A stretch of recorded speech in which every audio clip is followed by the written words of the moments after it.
Dark horse लिखने के पीछे की आपकी इंस्पिरेशन क्या थी? कि हम नागरिक बोध खो चुके हैं, किसी विचारधारा के लठैत हैं। लठैत है, सच सच सच सच। हमारी लाठी में किसी न किसी रंग का झंडा है। झंडा है। आप उस आदमी को गाली मत दीजिए, उसके माध्यम से राजनीति की खुलती हुई पोल को समझिए। दिल्ली में आप रहते नहीं है, दिल्ली आपको रख लेती है। बिहार उसके बगल में भी खड़ा होकर पंजाब के साथ भांगड़ा कर सकता है। हरियाणा की अपनी संस्कृति है, यहाँ भी एक टसन है। जैसे हम अपने को लठैत समझते हैं, यहाँ की भी एक लाठी है। वो दोनों लाठियों का भी तेवर एक जैसा हो सकता है। आप इतिहास भी देखें तो जितने भी आपको लोग हैं, इसमें से कोई दिल्ली का नहीं है, लेकिन सब दिल्ली में है। सच में बिहार में राजनीति का कोई विकल्प नहीं है बॉस, किधर जाइएगा आदमी एक ही खड़ा रहेगा। उस राज्य को एक आदमी टेंडर पर ले लिया। कार्यकर्ता उनका हो सकता है, वोटर उनका क्यों हो, लेकिन हमने वोटर और कार्यकर्ता का अंतर मिटा दिया है। हर वोटर खुद को अपनी पार्टी का कार्यकर्ता कहने लगा है। तकदीर बदलने आया है, 3 साल से कक्षा नहीं बदल पा रहा है। कोचिंग वाले आपको क्या बोलते हैं, कुछ बनो ना बनो आदमी बन जाओगे। आदमी तो हम बानर थे, हम बनमानुस आए थे यहाँ पर। कुछ बनो ना बनो आदमी बन जाएगा। अरे यार पैसा ले लिया हो IAS बनाने का, बना के आदमी बन गए हो। विवेकानंद खड़ा है कपार पर ऐसे करके, उठो जागो दौड़ो जब तक रिजल्ट ना निकले। वो तो है ही उनके पास। भाई मैं इतना नहीं हंसा किसी पॉडकास्ट में। और जब मैं विवेकानंद से मोटिवेट नहीं हो रहा हूँ तो भाई विवेक तेरे से थोड़ी हो जाऊंगा।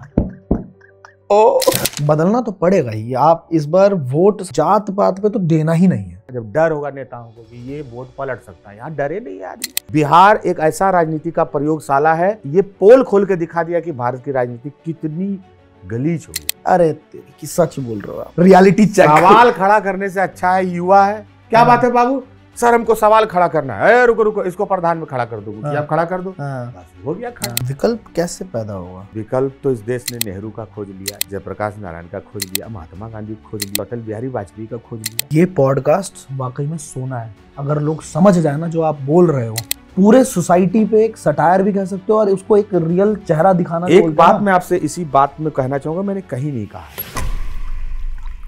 आज का कड़वा सच है ये कि हम अगर किसी के ओपिनियन, थॉट्स, इन चीजों से, पॉलिटिकल चॉइस, इनसे एग्री नहीं करते तो एक दूसरे को मारने पे आ जाते हैं। सोशल मीडिया पे किसी भी पॉलिटिकल पोस्ट के कमेंट सेक्शन में जाके देख सकते हो आप, हर कोई आज किसी ना किसी पार्टी का कार्यकर्ता बना फिर रहा है। जहां डिबेट्स एंड डिस्कशंस हेल्दी होनी चाहिए, वहां चारों तरफ सिर्फ नफरत है। क्यों? इसलिए नहीं क्योंकि इंडिया में लिटरेसी रेट कम है, बल्कि इसलिए क्योंकि भारत का लिटरेट इंसान भी, इनका ज्ञान भी थोड़ा सा अधूरा है। तो आज यूथ, पॉलिटिक्स और देश के सबसे चर्चित प्रदेश, जिसकी राजनीति के चर्चे हर पान वाले की दुकान, हर चाय की टपरी और हर चैनल के प्राइम टाइम में हर दिन रहता है। आज उसी प्रदेश बिहार से आए एक लेखक, जिन्होंने आज राजनीति, बिहार, UPSC और मुखर्जी नगर को खोल के रख दिया है। आज की इस एपिसोड में आपको सच में मजा आ जाएगा, because this is the most raw podcast, the funniest podcast. इसमें मैं भी इतना दिल खोल के हंसा हूं ना, मेरा पेट फटने को हो रहा था उस टाइम पे। And this is unfiltered conversation with man who is the author of Hindi best seller dark horse and Aughad, a poet, a socio political activist, mister Nilotpal Mrinal, only on the rich, powered by iDigitalpreneur, the most premium digital university.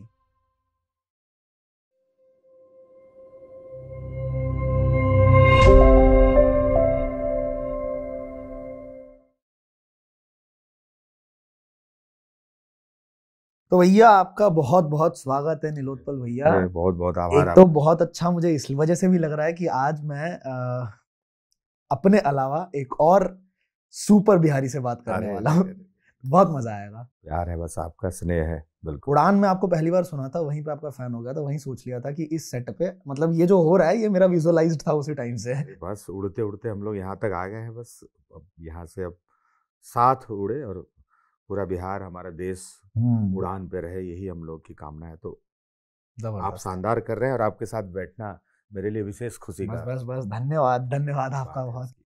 ये भी नहीं कह सकते कि हमारे शहर दिल्ली में आपका स्वागत है, क्योंकि आप इतने समय तक दिल्ली में समय अपना बिता चुके हैं। कैसे, क्या कहानी रही थी, थोड़ा हमारे ऑडियंस को भी बताइए। कितना समय आपने दिल्ली में गुजारा? दिल्ली तो मैंने करीब करीब 10 साल यहाँ पर रहा, 10 साल से ज्यादा ही कहिए।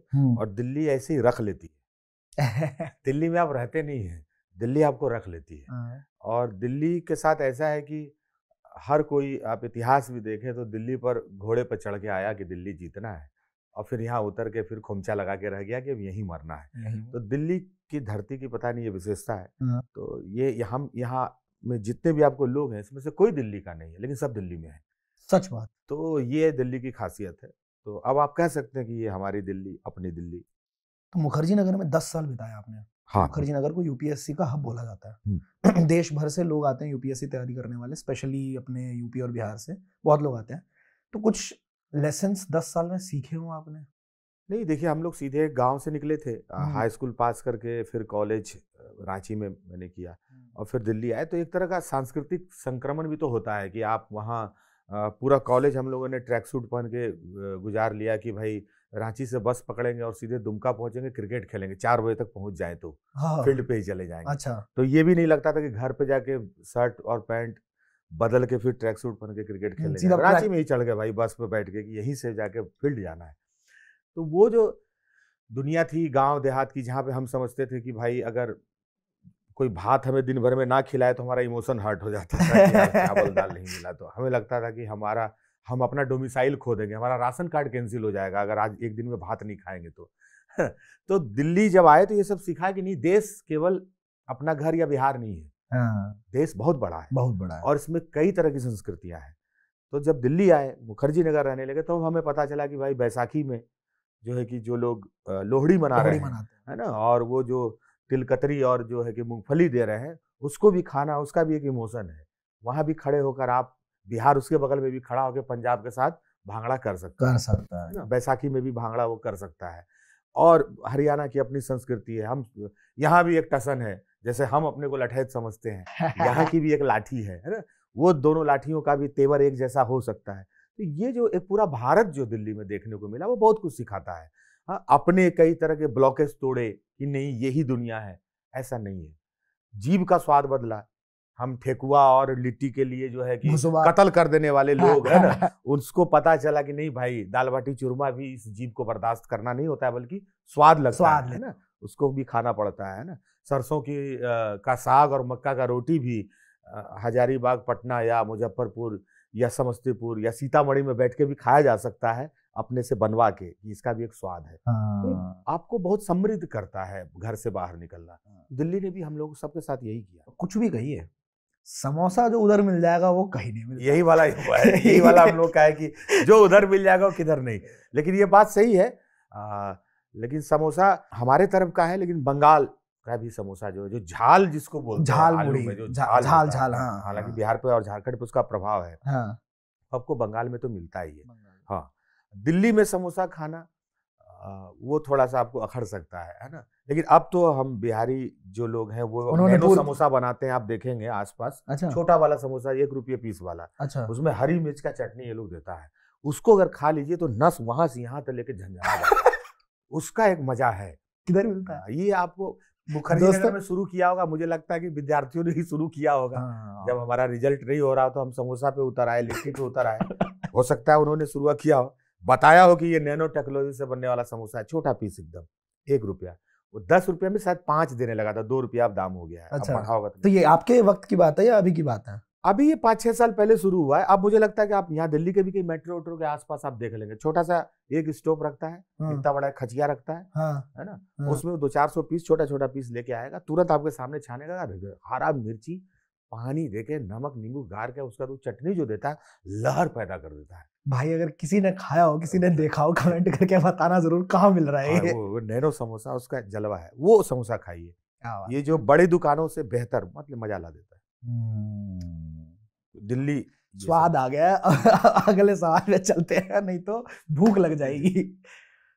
कॉलेज की बात आपने करी और मैंने आपकी एक बड़ी वायरल रील देखी है, कॉलेज के लड़के हैं, तो वो एक बार हमारी ऑडियंस के लिए हो जाए। हाँ, कॉलेज के दिनों को, अभी कॉलेज के दिनों को आपने याद करके, एक मेरा बहुत वायरल अभी गीत है, उसकी 2 पंक्तियां कुछ वैसे ना। और हम लोग सब कॉलेज में पढ़ने आए, हमें लगा कि नौकरी पा जाना या जॉब हो जाना यही जीवन का अंतिम सत्य है, लेकिन फिर बाद में पता चलता है कि ये सब कुछ पाने में हम कितना कुछ खो चुके, है ना। ये सब कुछ पाने में हम सिद्धि की जमीन छोड़ के प्रसिद्धि की ओर जब आए तो बहुत कुछ छूट गई, ये सब हुआ। तो वहां से वो गीत निकलता है, प्रसिद्धि की बंजर जमीन पर खड़ा होकर गा रहा एक गीत कि कॉलेज के दिन याद करूं तो लगता था कि थे सुल्तान, जब कोई बॉस नहीं था हमारा। अरे चौक चौराहे राजपाट थे, और दरबार था चाय दुकान। सुंदरी चौक याद आ गया मुझे, मोतीलाल नेहरू कॉलेज का। अरे मन में लोहा तन इस्पाती, बिना प्रोटीन पाउडर पिए चलते थे हम सीना तान, और हल कश्मीर का मुद्दा करते, वाह, मुंह में दबा लेते जो पान, पर धीरे धीरे गल गया लोहा है, धीरे धीरे गल गया लोहा, अब तेवर का तलवार गया, एक नौकरी भैया बस एक नौकरी के चक्कर में देखो सिकंदर हार गया। ओह, ये जो एक नौकरी के चक्कर में सिकंदर के हार जाने की दास्तां है, यही हमारे समय का सच है। हम सब कुछ पाने और सब कुछ पा लेने की कवायद के बाद भी कितने अधूरे रह जाते हैं, बच जाते हैं। यही अधूरापन जिंदगी है, इस सच को हमें स्वीकार करना होगा। ये जो नौकरी की आपने बात करी, बिहार से हम हैं, और हम अगर देखें अपने आसपास जहाँ पे हम पले बड़े और जहाँ पे हमने अपना मतलब आपने जवानी शायद देखी होगी, मैं तो बचपन में उठा के यहाँ ला दिया गया था अपने पिताजी के द्वारा, तो वहाँ का आज भी जब हम वापस जाते हैं तो देखते हैं कि सभी लोग, ऑलमोस्ट सभी लोग माइग्रेट कर चुके हैं, वो वहाँ नहीं रहते हैं। ठीक है, जो भी रौनक थी वो रौनक खत्म है, कोई दिल्ली रहता है, कोई मुंबई रहता है। देखा जाए तो पिछले कुछ सालों में हर स्टेट में डेवलपमेंट हुई है, हर स्टेट में डेवलपमेंट हुई है, बट हमारा जो राज्य है वहाँ पे उस स्तर पे डेवलपमेंट नहीं हो पाई है। ना उस स्तर पे जॉब्स क्रिएट हुई है, ना उस स्तर पे, और माइग्रेशन रुकी है, आज भी माइग्रेशन हो रहा है, लोग पलायन करते हैं, अलग अलग शहरों में जाते हैं। तो ऐसा क्यों हो रहा है? क्या आप इस पे कुछ टिप्पणी करना चाहोगे, और ऐसा कैसे बंद किया जा सकता है और वहाँ पे डेवलपमेंट की जा सकती है? दो तरह की बातें हैं। एक बात यह है कि जैसे जब प्रतिभाशाली जमात की बात होती है तो हम कहते हैं कि बिहार में प्रतिभाशाली युवाओं की फौज है, बिल्कुल जो है। यूपीएससी भी कर रही है, इंजीनियरिंग में डंका पीट रही है, आईआईटी के लिस्ट में वो दिखते हैं, मेडिकल के लिस्ट में दिखते हैं, और दुनिया भर में बड़े बड़े सीईओज भी वहाँ पे पहुंचे बिहारी हैं। बिल्कुल है। तो ये जब हम इसका आकलन करते हैं तो हमें अच्छा लगता है, फील गुड होता है कि नहीं, ये तो हम कर ही रहे हैं ना। एक बहुसंख्यक आबादी वाला राज्य है जहाँ पर आबादी बहुत है, तो उसके कुछ नकारात्मक पक्ष है कि आबादी बहुत है तो बहुत लोग हमें लोगों को गालियां देते हैं, आलोचना करते हैं, कहीं भी आ जाता है बिहारी। लेकिन उसका एक पक्ष ये भी है कि हम धान भी उगाते हैं और इस देश को निर्माण करने वाला हाथ भी उगाते हैं। तो अगर हम हाथ देने अपने ही देश में अन्य राज्यों में जा रहे हैं तो ये कोई बिहारी का आपके ऊपर कोई थोपा हुआ भीड़ नहीं है, ये हुनर है, उनका कौशल है, उनकी मेहनत है और उनकी जीवटता है, जो पंजाब में भी अट्टालिका खड़ी कर रही है, गुजरात को भी, उसकी अर्थव्यवस्था को भी खड़ी कर रहे हैं, और मुंबई का भी जो निर्माण है वहां भी ईंटें जोड़ रहे हैं बिहारी। ये बात है। अब है कि लेकिन बिहार कहाँ रह गया? अक्सर बिहार और बिहारी का अंतर है। बिहारी हमेशा से आगे रहा, बिहार पीछे रह गया। तो बिहार पीछे क्यों रह गया? उसका सबसे बड़ा ही कारण है राजनीतिक दृढ़ इच्छा शक्ति। बिहार की राजनीतिक चेतना का हम जितना भी ग्लोरीफाई विश्लेषण कर लें कि हम जेपी के क्रांति के उपज हैं, या गणतंत्र का पहला चिंगारी जो है वो लिच्छवी गणराज्य में वहाँ वैशाली में फूट रहा है, हम चाहे कितना भी ये कर लें कि हम वैशाली से गणतंत्र देख रहे हैं, लोकतंत्र की नींव वहाँ देख रहे हैं, मगध का राजतंत्र भी देख रहे हैं, और फिर जयप्रकाश की क्रांति की गूंज भी सुन रहे हैं, लेकिन सच बात यह है कि बिहार की राजनीतिक जमात ने कभी ये नहीं सोचा कि बिहारी आगे बढ़ भी जाएंगे, बिहार कैसे आगे बढ़ेगा, और मुश्किल वहाँ पर है। और उस मुश्किल का खामियाजा ये भुगतना पड़ता है कि हमारे पास अच्छे स्कूल, अच्छा इंफ्रास्ट्रक्चर वगैरह नहीं है। थोड़ा सा भूगोल भी कारण है, हम कृषि आधारित राज्य हैं, हमारे किनारे जो है कि समंदर नहीं था जहाँ पर कि विदेशों से आने वाले जहाज अपना लंगर डालते और हमको मुंबई खड़ा कर देता। हमारे पास कोई वानखेड़े था नहीं जहाँ हम खिलाते खिलाते सचिन तेंदुलकर पैदा कर देते, है ना। हमारे पास मोइनुल हक स्टेडियम है, अभी रणजी ट्रॉफी हुआ है, तो बॉल जब मारता था अभी बल्लेबाज तो कुकुर लेके भाग जाए बाहर, फिर कुत्ता को रोटी देके बॉल लेके वापस एम्पायर को देना पड़ता था, एम्पायर फिर पोंछ के बॉल दे रहा है। मोइनुल हक स्टेडियम का ये हालत है आज के दिन में। तो उसको सुधारेगा कौन? पॉलिटिक्स सुधारेगा, राजनीति सुधारेगी। लेकिन जब हमको वोट देना होगा तो वोट हम किस आधार पर देंगे? जात के नाम पर दे देंगे। हम वोट किस आधार पर देंगे? फिर इलाका का समीकरण देखेंगे। इतना जीनियस बिहारी, अभी उसको एक आदमी बैठ के बिहार में बेवकूफ बना रहा है कि किसी का वोट दो, किसी की पार्टी रहे सीएम हम रहेंगे। वो कितना बड़ा जीनियस है जो इतने जीनियस पे राज कर रहा है, जिसको लोग कहते हैं कि दरवाजा बंद है तो नाली देके घुस जाता है।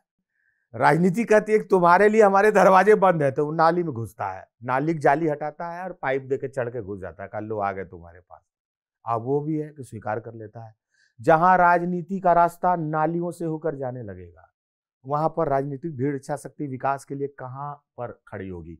हर पार्टी का स्तर देखिए आप बिहार में। बिहार एक ऐसा राजनीति का प्रयोगशाला है जिसने ये पोल खोल के दिखा दिया कि भारत की राजनीति कितनी गलीच हो गई, कितनी नीच हो गई है, कितनी क्या बोलते एहसान फरामोश हो गई है, कितनी झूठी हो गई है और कितनी अमर्यादित हो गई है, कितनी अनैतिक हो गई है।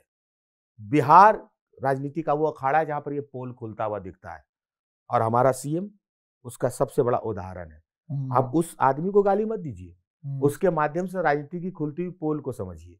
तो जहां पर राजनीति केवल और केवल कुर्सी के लिए होगी, बिहार कैसे वहां पर बनता। ये संयोग दूसरे राज्यों के साथ सौभाग्य से नहीं है। वहां एक प्रतिबद्ध सरकार, अच्छी या बुरी थोड़ी, लेकिन कुछ करने को प्रतिबद्ध सरकार है। हमारा तो वोटर का कोई वैल्यू नहीं है बिहार में, तो राजनीति डरेगी कैसे। उत्तर प्रदेश में वोटर पलटेगा तो पता है कि उधर हो जाएगा या इधर हो जाएगा। गुजरात में पता है कि मुकाबला कांटे का है। महाराष्ट्र रोज डगमग करते रहता है राजनीति इधर जाएगी कि उधर जाएगी।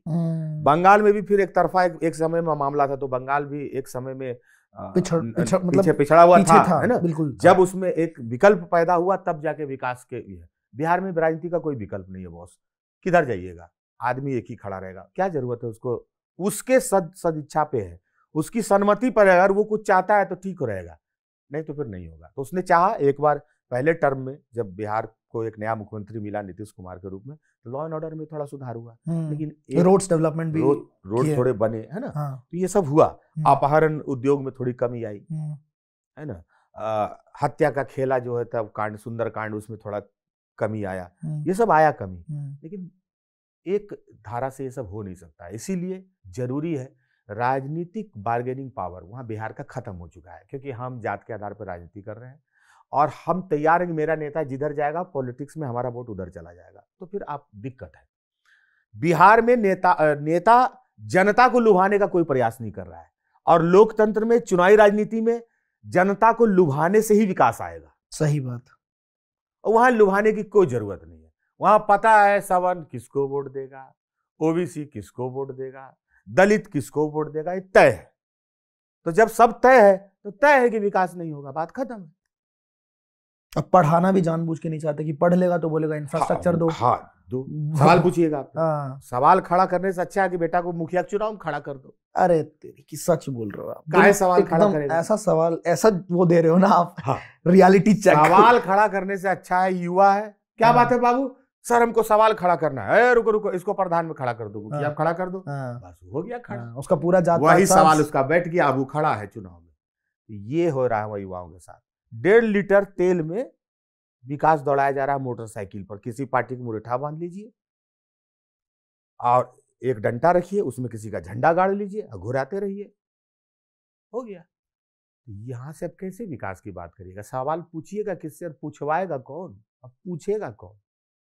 मंटू खड़ा है सवाल पूछने, अब मंटू खड़ा है थोड़ी देर में चुनाव, बूथ पर खड़ा है मंटू। यूथ जहां बूथ पर है, खोल दिया तो यूथ जहां बूथ पर है वहां सवाल नहीं उठेगा। तो बूथ से यूथ को हटाइए। पर बूथ वोट के रात जो जाता है 1500, 3000, 4000, समोसा खा लेना मंटू, रहना वहीं, पर्चा बना के देना है, और चाची वगैरह को ले जाना है एकदम घसीट के, अब वोट दिलवा के चले आना है। मंटू प्रतिबद्ध है। अब आपको लगता है कि रोजगार मांग लेगा, इंफ्रास्ट्रक्चर पर सवाल करेगा? नहीं करेगा। यूथ को बूथ से पहले अलग करिए। विकल्प कैसे पैदा होगा? विकल्प पैदा करने के लिए किसी समझदार को वहां पे जाना पड़ेगा। विकल्प तो इस देश ने नेहरू का खोज लिया, जयप्रकाश नारायण का खोज लिया, महात्मा गांधी का खोज लिया, चलिए हम अभी आए तो अटल बिहारी वाजपेयी का खोज लिया।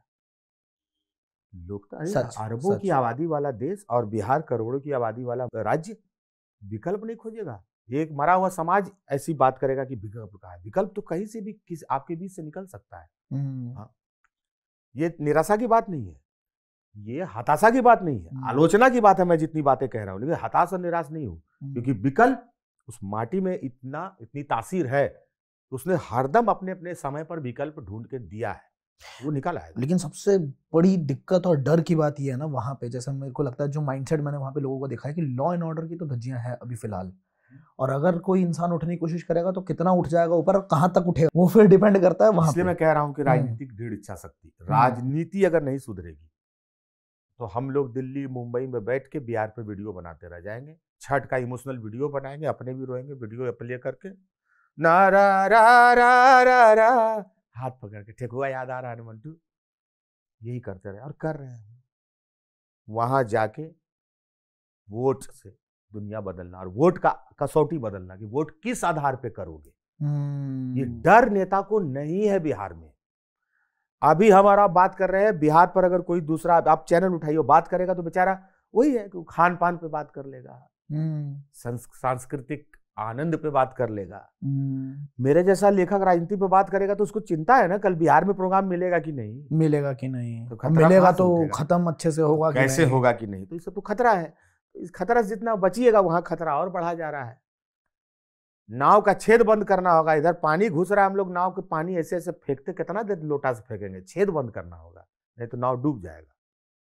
तो हम लोग छेद नहीं बंद कर रहे हैं, हम लोग लोटा से पानी फेंक रहे हैं, वीडियो बना के, चिंता करके बिहार कैसे बदलेगा यार, या ब्रो कैसे बदलेगा बिहार, ओ माय गॉड कैसे बदलेगा ब्रो। मैं पिछली बार पटना गया था छठ में, मैं प्रसाद लेके आया वहां से ठेकुआ, अपने ऑफिस के लोगों को, सबने कहा वाओ क्या स्नैक्स है, वाओ। बिहारी कुकीज का जवाब नहीं, इससे बिहार तो बदलना नहीं। लिट्टी ताज होटल में खिलाया जा रहा है, लेकिन इससे तो बिहार बदलेगा नहीं। बिहार बदलेगा वही बटन दबाने से। बटन कैसे दबेगा, जब डर होगा नेताओं को कि ये वोट पलट सकता है। यहाँ डरे नहीं है आदमी, फ्रेंचाइजी ले लिया है बिहार का एक आदमी कि कोई किधरों जाए हम सीएम रहेंगे। राजनीति फ्रेंचाइजी पर चल रहा है बिहार में, बताइए। उसका टेंडर कैंसिल नहीं हो रहा है, टेंडर पे ले लिया है बिहार को। जिस बिहार में हम कहते हैं कि राजनीतिक चेतना उफान पर कभी रहती थी, उसकी सामाजिक राजनीतिक चेतना का लोहा मानता है पूरा देश, उस राज्य को एक आदमी टेंडर पे ले लिया, उसका पूरा पॉलिटिकल इच्छा शक्ति को ही टेंडर पे ले लिया, कुर्सी टेंडर पे ले लिया, उसका कैसे कैंसिल नहीं हो रहा है पेपर। जितना बार कोई डाले इसी को होता है, ये तो सोचना होगा युवाओं। तो माई बाबूजी से बात करिए अब की चुनाव में, कहिए थोड़ा सा पैटर्न बदलें, थोड़ा डराए नेता लोग को कि नहीं वोट सोचते हैं कि अब की इधर देंगे अब की उधर देंगे, ये खैनी लगा के बोलना होगा।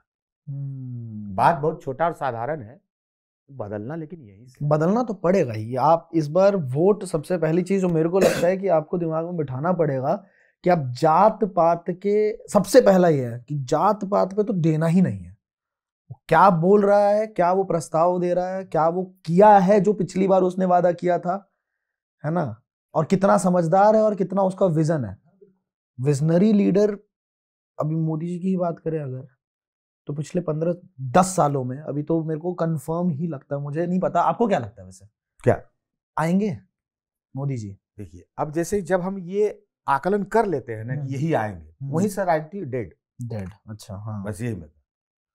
मोदी जी को भी अगर आपने आश्वस्त कर दिया मोदी जी आएंगे, अगर आप ये करते तो बात फिर से आएंगे तो बात खत्म है। तो यही मैं कह रहा हूँ, यही बिहार में है, कोई कंफर्म कहीं भी बटन कहीं भी दबाएंगे, नीतीश जी आएंगे तो फिर बात खत्म है। मैं यही बात कर रहा हूँ, ये राजनीतिक दलों से अलग बात कर रहा हूँ, मैं नागरिक बोध की बात कर रहा हूँ। वो हमेशा चुनाव लड़ने वाले को यह डर होना चाहिए कि मैं नहीं आऊंगा, तभी राजनीति जिंदा रहती है, लोकतंत्र में जनता का काम होता है। आप निश्चिंत हैं तो समाज चित हो जाएगा, राजनीति जैसे निश्चिंत होगी आपको चित कर देगी। आप हमेशा उसको चिंता में रखिए तो जनता का काम होगा। यही पॉलिटिक्स का थ्योरी है। इसको आप जहां अप्लाई करना है, जिस पार्टी पे अप्लाई करना है, कर लीजिए। अब समझ में आ रहा है थोड़ा क्लियर मुझे भी कि आप क्या कहना चाह रहे हो। आप निश्चिंत कर देंगे, आपका काम वही खत्म। नागरिक को, रूलर को डरा के और कंफ्यूज रखना, और डरने का मतलब लाठी नहीं है, डराने का मतलब वोट है। मैं आपका अनुयायी नहीं हूं, आपको मैंने वोट इस बार इसलिए दिया था, ये फैक्टर थे, इस बार नहीं भी दे सकता हूं, ये कारण है। कार्यकर्ता उनका हो सकता है, वोटर उनका क्यों होगा? लेकिन हमने वोटर और कार्यकर्ता का अंतर मिटा दिया है। हर वोटर खुद को अपनी पार्टी का कार्यकर्ता कहने लगा है। भारत में वोटर की संख्या न्यूनतम से भी न्यून हो चुकी है। आप कार्यकर्ताओं को देख के उसको वोटर समझ रहे हैं। अभी आपके किचन में खड़ा आपका साथी जो है वो वोटर नहीं है, उससे बात करिए, वो किसी पार्टी का कार्यकर्ता हो चुका है बॉस। ये दिक्कत है। और ये कार्यकर्ता कहां से विकास ला पाएगा बेचारा? बदलेगा सब कुछ वोटर से, और वोटर बदलते रहेगा तब देश बदलेगा। क्या आज ऑथर के दिमाग से विश्लेषण समझा है मैंने इस पूरे गेम का। बहुत सही। अच्छा, as an author, as an influencer, अगर मैं पूछूं कि आप क्या सोशल चेंजेस देखना चाहते हो इन भारत इन जनरल, और स्पेसिफिक बिहार में क्या सोशल चेंजेस होने चाहिए? बिहार में देखिए कुछ चीजें सोशल चेंजेस आई हैं, जैसे कि वहां पर बिहार एक ऐसा राज्य था जहां पर जातीय घृणा बहुत ज्यादा थी, अनटचेबिलिटी वाला बहुत ज्यादा थी, छुआछूत की बीमारी बहुत। लेकिन मैं खुद आपको कहता हूं कि अब जो वहां का जो के युवाओं में भी ये बात समझ में आई है। हाँ। जब एक साथ पढ़ने लिखने लगे, उठने बैठने लगे, हाँ। कि ये घृणा नहीं होना चाहिए। ये बोलने ये चुनाव के टाइम में बस दिखता है कि हम उस जाति को तो वोट नहीं ही देंगे। यानी ये सब कुछ बचाए रखने में राजनीति का हाथ है, वो इसको बनाए रखता है ना। वो ठाकुर का कुआं का मुद्दा उठा देता है और कहता है कि अब ठाकुर जो है कि कुआं आप जाके गोली चला दे। वो पंडित जी टिक्की मंटीना रॉकेट बांध देगा, कहेगा जाकर उनका पार्टी में घुस जाओ। वो किसी जो है कि यादव जी को सनका देगा कि लाठी लेके निकल जा भैंस के दूध दूल्हा इनके तरफ से। ये राजनीति कर रही है। लेकिन जो युवा पढ़ लिख रहा है बाहर है, वो मेरे और आपके साथ बैठ के चिंता व्यक्त कर रहा है कि यार बिहार का समाज को बदलना चाहिए। अगर वो ये बात बोल रहा है तो इसका मतलब बदलाव वो ये सोच रहा है। तो ऐसा नहीं है, केवल नकारात्मक बातें नहीं है, वो बदल रहा है, युवाओं में वो बात है। लेकिन करें क्या, इंटरनेट का प्रभाव ऐसा है। कल हमारी जाति के नेता फिर बिगुल फूकता था, हमको लगता है मेरा दायित्व है उसके पीछे आंख मूंद के दौड़ना।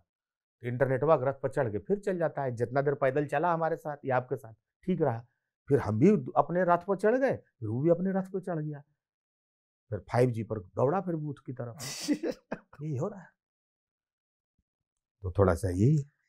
हेलो, आई नो इस पॉडकास्ट को देखने में आपको बहुत मजा आ रहा है, काफी कुछ नया सीखने को भी मिल रहा होगा, तभी आप इस पॉडकास्ट को यहाँ तक देख रहे हो। इस पॉडकास्ट के बदले में मैं आपसे एक छोटी सी रिक्वेस्ट कर रहा हूँ कि ये जो सब्सक्राइब का बटन है इसे आप क्लिक कर सकते हैं, ताकि हमारा परिवार बहुत ज्यादा बड़ा होगा। और जब कभी भी हम किसी बड़े गेस्ट को इन्वाइट करना चाहेंगे अपने प्लेटफॉर्म पे, तो उनको हम बता सकते हैं कि इतने सारे लोग हैं जो आपको सुनना चाहते हैं, आपसे कुछ नया सीखना चाहते हैं। और अगर आपको इस पॉडकास्ट से थोड़ी सी भी लर्निंग मिली है, कुछ नया सीखा है आपने, आपके माइंड का लेवल थोड़ा बढ़ा है, तो इसको शेयर करना बिल्कुल मत भूलना, और लाइक करके मुझे इंस्पायर जरूर करना, ताकि मैं इस तरह के और भी पॉडकास्ट आपके लिए लेके आता रहूं। Thank you so much. Let's get back to the podcast. Dark horse लिखने के पीछे की आपकी इंस्पिरेशन क्या थी? अपनी पीड़ा।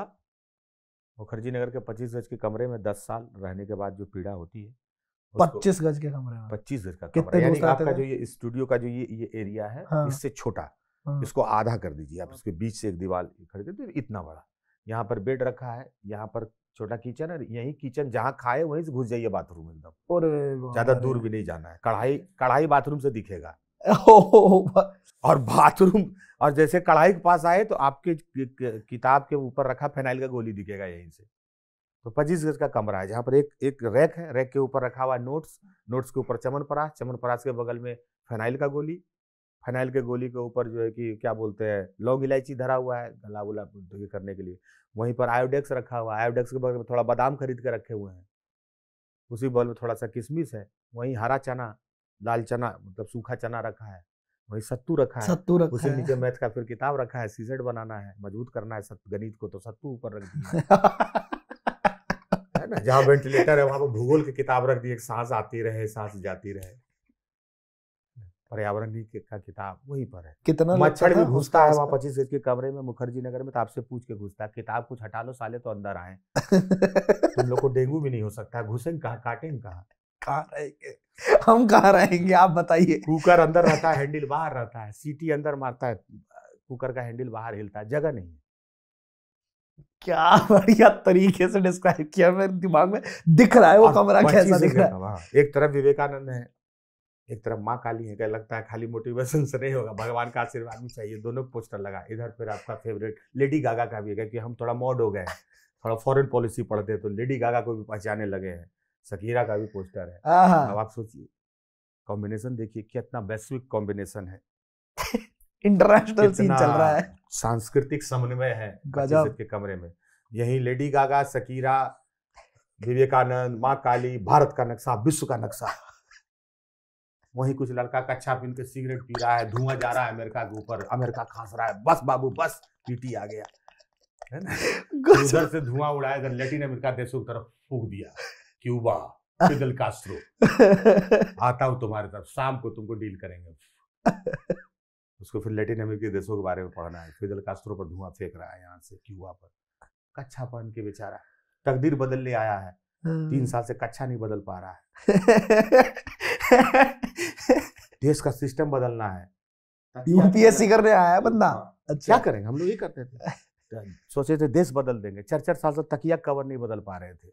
सरसों तेल लग लग के लाल रंग का जो तकिया कवर था, काला में भी डार्क काला चॉकलेट हो गया था। अपना सरसों तेल लगा लगा के जितना दिमाग में फेंकता तकिया सब आ गया तेल के साथ बह बह के।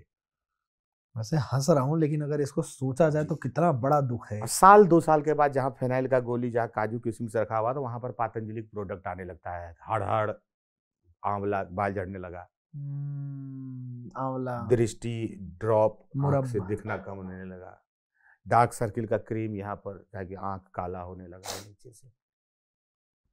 लड़के के रूप में आते हैं हम लोग, आदमी बन के निकलते हैं, 21-22 में घुसते हैं, 34-35 में निकलते हैं, तब तक आदमी हो गए रहते हैं। और कोचिंग वाले आपको क्या बोलते हैं, कुछ बनो ना बनो आदमी बन जाओगे। आदमी, हम बानर थे, हम बनमानुस आए थे यहाँ पर, कुछ बनो ना बनो आदमी बन जाएगा। अरे यार पैसा ले लिया हो आईएएस बनाने का, बना के आदमी बन रहे हो। हम लोग सब बानर बन के घुसे थे इसमें, क्या नेंडरथल थे हम, होमो इरेक्टस थे हम, आधा मानव थे, हमारा पूंछ था पहले। तुम्हारे कोचिंग में एडमिशन लेने के बाद पूंछ कट गया, अब हम पंजों पर नहीं, अब हाथ पैर पर खड़ा है। गजब यार, इवोल्यूशन करा रहे हो यहाँ पहले गोरिल्ला थे, कह रहे हो कि मानव तो बन जाइएगा, आदमी तो बन जाइएगा, भले आईएएस बनिए ना बनिए, इस सिलेबस को पढ़ लीजिए, मनुष्य बन जाइएगा। बताइए, घर वाला मनुष्य बनाने भेजा था? वो तो भेजा था नौकरी तैयारी करने। ये लोग फिर अगला बताएगा कोचिंग वाला आपको, जीवन में प्लान बी जरूर रखो। पहले दिन कोचिंग में बताया, जीवन में प्लान बी जरूर रखो। आईएएस की तैयारी कर रहे हो, लेकिन पटवारी का भी एग्जाम दो। पैसा ले लिया है प्लान ए का, बोल रहा है प्लान बी रखने। अबे प्लान बी मेरा बाप रखे, मेरा दोस्त रखे, मेरा शुभचिंतक रखे, हम रखे, तुम क्या रखो भैया? तुमको तो 3 लाख दे दिए प्लान ए का हम, तो प्लान ए पे बता ना भाई। मोटिवेशन के लिए तो विवेकानंद का फोटो टांगिए, तू क्या बन रहा है मोटिवेशनल स्पीकर? विवेकानंद खड़ा है मेरे कपार पर ऐसे करके, उठो जागो दौड़ो जब तक रिजल्ट ना निकले। वो तो है ही उनके पास। भाई मैं इतना नहीं हंसा किसी पॉडकास्ट में। और जब मैं विवेकानंद से मोटिवेट नहीं हो रहा हूं तो भाई विवेक तेरे से थोड़ी हो जाऊंगा। मैं बोल रहा भाई, जब विवेकानंद मेरे कपार पे 24 घंटा बैठे हैं, उनका जूता यहाँ पर टच हो रहा है, इतना मोटा चमड़ा जूता जो पहन के शिकागो गए थे, वो मेरे माथे पे आ रहा है, मैं यहाँ सोया हूँ, यहाँ विवेकानंद। अगर कपार पर लटक के वो मुझे मोटिवेट नहीं कर रहे, भाई विवेक तू नहीं कर सकता। इसलिए ज्ञानवान पढ़ा भाई कोचिंग में हमें। ये है दुनिया, तो वो है डार्क हॉर्स, उसी दुनिया की कहानी। काला घोड़ा। आपके प्रश्न पे आ गया, थोड़ा भटक गया था। नहीं भटके नहीं थे, मजा दिला दिया आपने एक जर्नी पे लेके गए थे आप मुझे। डार्क हॉर्स उसी दुनिया की कहानी। अरे भाई हम वहां फल खरीदने से पहले वैश्विक उत्पादन देखते हैं, सेब का क्या है, फिर पूछते हैं हिमाचल से इस बार आवक क्या है सेब की। हाँ। खरीदना आधा की 250 ग्राम है। हाँ। वो भी कमजोरी के कारण। फिर उससे पूछते हैं हिमाचल की मंडी में क्या चल रहा है सेब का स्थिति, उसे पूरा साफ समझते हैं। सेब वाला बोलता है 1 सेब ले लीजिए, आप जाइए आईएएस बनिए, आप खरीदा उदा मत करिए, जब भी आइएगा हमसे सेब ले लिया कीजिए। हमारा दिमाग खराब हो जाता है कि हिमाचल हम आजादपुर मंडी से लाते हैं यार। क्या वैश्विक उत्पादन, क्या आवक, अंगूर कहाँ किससे बनता है, वाइन किससे बनता है, दारू हमको नहीं पता। में एक सेब देता है, जा बाबू मजबूत हो, कुछ करो देश के लिए। सब्जी तरकारी खरीदने में कहाँ फंसे हो? ये पढ़ना पड़ेगा यार, ये डार्क हॉर्स बहुत जबरदस्त चीज लिखी है। ये दुनिया है। थोड़ी देर वापस आ जाओ भाई दोस्तों, मैं भी वापस आने में टाइम ले रहा हूँ। ये दुनिया है। क्या बात है मुखर्जी, हर एक इंसान जिसने जो अभी मुखर्जी नगर में है, क्या यू शुड ट्राई एक बार स्टैंड अप कॉमेडी। एक बार करना चाहिए। पता नहीं, वो भी हम लोग का तो पूरा जीवन परचून का दुकान है, लिखते भी हैं, गा भी रहे हैं, थोड़ा बहुत कविता कर रहे हैं, लड़ाई भी लड़ते हैं, आंदोलन भी कर रहे हैं। अब आपने कहा तो गुमटी में एक सामान और रख लेंगे कि थोड़ा वो भी करके देख लिया। नीचे मैं भैया के YouTube का लिंक दूंगा डिस्क्रिप्शन बॉक्स में, जाके इनका YouTube देखना। इन्होंने गाने बहुत जबरदस्त बना रखे हैं, बहुत एकदम जो गांव वाली वाइब होती है, गांव वाली फीलिंग होती है, एकदम रॉ कच्चा वाला हिसाब किताब कि जैसे है वैसा। और बहुत प्यारे गाने, आप सुनिएगा।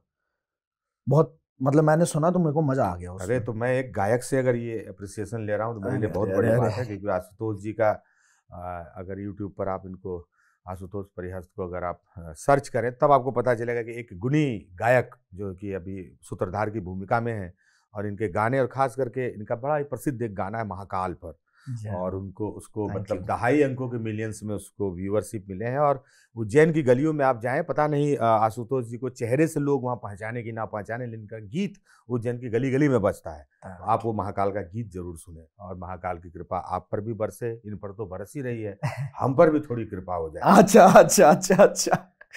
जय महाकाल। मुखर्जी नगर का बड़ा अपील। मैं आपको एक वीडियो दिखाऊंगा मुखर्जी नगर पर। मैं 2018 में, मेरा एक दोस्त है, जूनियर है, विभुनंदन नाम है उसका, बिहारी नंबर 1 के पहले एक चैनल चलाता था विभुनंदन, अभी वो लोग टीवी में कुछ कर रहा है, जो भी कर रहा है। तो आ गया मुखर्जी नगर, बोला भैया आए मिलने आपसे। तो मिलने तो हम खड़ा थे चाय दुकान पर, उसने कहा भैया ऐसा है, कैमरा है, कुछ ऐसी शूट कर ले। मैंने कहा कि कर लो। तो उसने ये कॉलर माइक दिया और मैं घूमने लगा मुखर्जी नगर में। वो वीडियो मुखर्जी नगर का पहला वायरल वीडियो है। अच्छा जी। मतलब ऐसे ऐसे साले लड़के मिलते थे मुझे, अचानक से मैं पूछ रहा हूँ भाई आईएएस कलेक्टर बनने आए हो? ना आईएएस कहाँ करे हरियाणा को? भाई प्रणाम। किसी से पूछ रहा हूँ आप क्या आईएएस बने? नहीं, इनकम टैक्स कमिश्नर। साला तेरा बड़ा ऑब्जेक्टिविटी है यार, इनकम टैक्स कमिश्नर बनने आया। कुछ लड़के, बहुत इमोशनल कुछ पार्ट है, 31 तारीख का रात था, मैं कुछ लड़कों से पूछ रहा हूँ क्या आज क्या पी रहे हैं? कहा भैया कॉफी पी रहे हैं, आप भी पी लीजिए।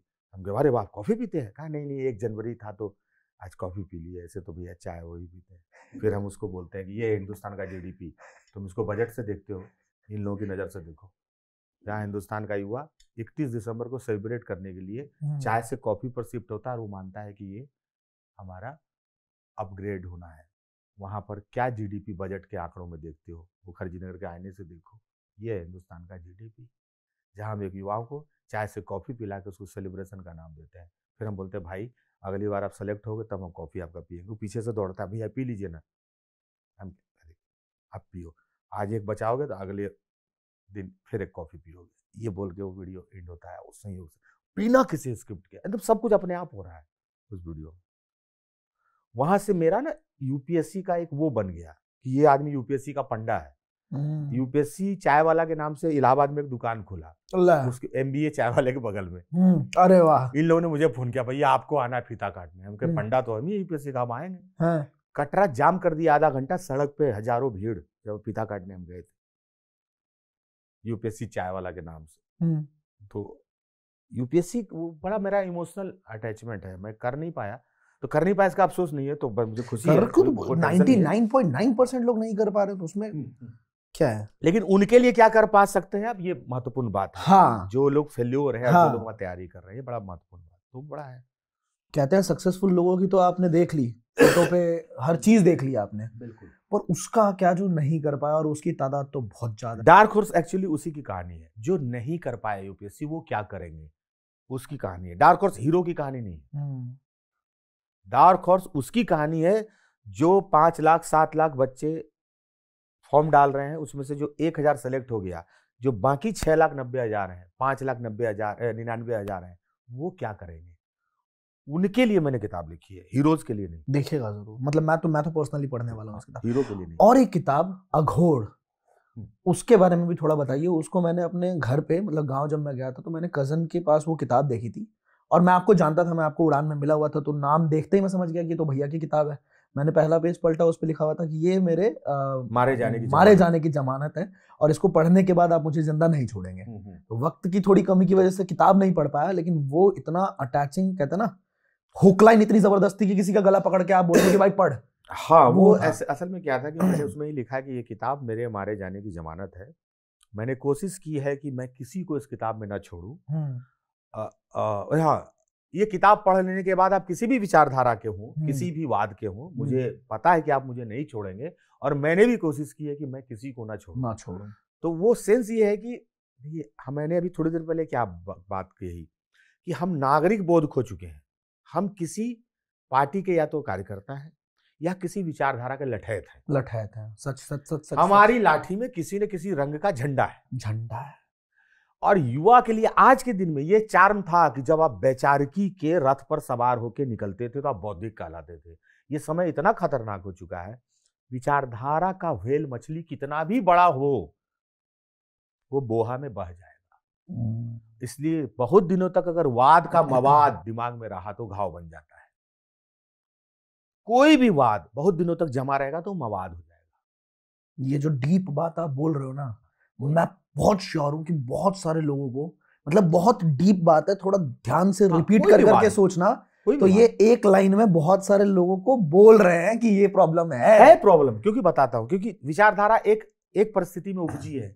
वो काल वो था, वो समय था, उस समय की राजनीतिक सामाजिक स्थितियां थी। हम कहेंगे रिजिड होके कि यही चीज आगे बढ़ेगा, इसमें कहीं से कोई अल्टरेशन नहीं होगा। अरे 1947 में जो हमें आजादी मिली और हमको जो फिर 26 जनवरी 52 में जो हमको जो हमको गणतंत्र मिला, 50-51 गणतंत्र मिला, जो हमें संविधान मिल रहा है, वो संविधान कितनी बार अल्टर होके, कितनी बार संशोधन होके मॉडिफाई किया गया, सैकड़ों संशोधन उसमें हुए। तो जब हम भारत के संविधान में सैकड़ों संशोधन क्यों कर रहे हैं? हमें पता है कि काल बदला, परिस्थिति बदली, समाज बदल रहा है, उसको देखते हुए हम संविधान में संशोधन करते हैं। और आप विचारधारा के नाम पर रिजिड है, लाठी लड़ाएंगे, आप डंडा घुमाएंगे। तो आज के युवाओं को जरूरी है विचारवान होना, विचारधारा का लठैत नहीं होना। तो राजनीति में या वैचारिकी में विचारधारा के आप लठैत हो जाएंगे तो फिर मुश्किल खड़े हो जाएगा। आपका सवाल एक बार मैं शायद भटक गया हूं, आपने जो पूछा अघोर का, मैं वही कह रहा हूं कि औघड़ क्या है। अच्छा, औघड़, ठीक है, सब बात वो बराबर की है। औघड़ क्या है, उसमें उस किताब को लिखा इसलिए गया है कि मैं हर विचारधारा पर खुल के बोल सकूं और उसके नकारात्मकताओं पर बात कर सकूं बिना किसी का लठैत बने। मैंने उस पर दक्षिण पंथ पर भी कहा है, वाम पंथ पर भी कहा है, लेफ्टिस्ट और राइटिस्ट दोनों पे कहा है, और मैंने कोशिश की है। लेकिन इसको समाज अभी एक वर्ग निकलेगा, बोलेगा ये संतुलनवादी है, बैलेंस है, ये अलग तरह का गाली है, ये नई सदी की एक नई गाली है, ठीक है, जो बहुत चलन में है।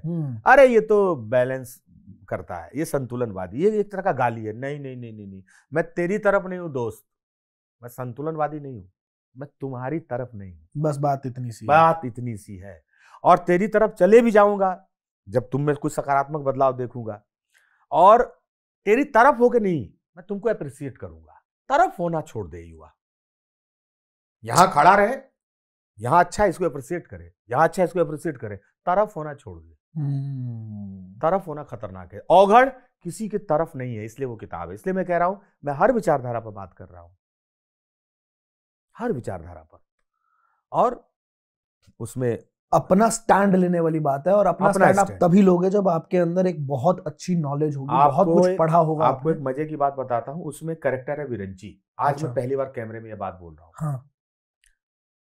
जैसे विरंची, जब आप पूरी कहानी को पढ़ेंगे तो आपको अंत में विरंची की मौत होती है और आपका पूरा सहानुभूति विरंची के प्रति हो जाता है। लेकिन जानते हैं क्यों होता है? क्योंकि हर व्यक्ति समझ रहा है मेरी जाति का है। मैंने इस किताब में, जबकि मैंने कई बार पाठकों से बात की, मैंने कहा विरंची की जाति, तो वो बता देते हैं जो वो अपनी जाति के होते हैं।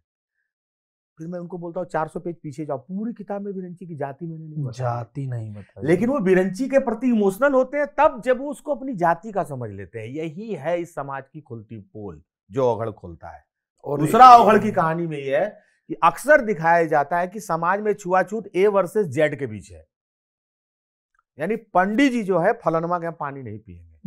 लेकिन समाज का सच ये है कि एक पठान, एक सैयद मुसलमान, वो भी पसमानदा के यहां जाके खाना नहीं खा रहा है, वो भी कलाल के यहां बोलता है पानी नहीं पीते, ये दारू बेचता है, ये लोग नीच होते हैं।